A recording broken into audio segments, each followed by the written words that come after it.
একটা ভালো না। চলো আমরা এই পরীক্ষাটা করব এভাবে। ভালো করে বলে এর ভিতরে আমি একটা পয়সা দিলাম। দেওয়ার পরে আমি এখান থেকে এমন ভাবে টাকার মধ্যে পয়সাটা যাতে আমি না দেখতে পারি এইভাবে।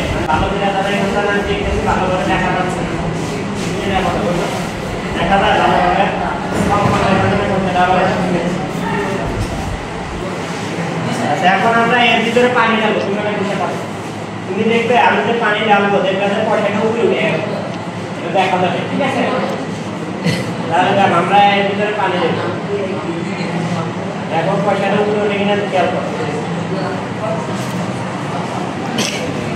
উপরে দেখা যায় পয়সা দেখো। দেখো আমি দেখি।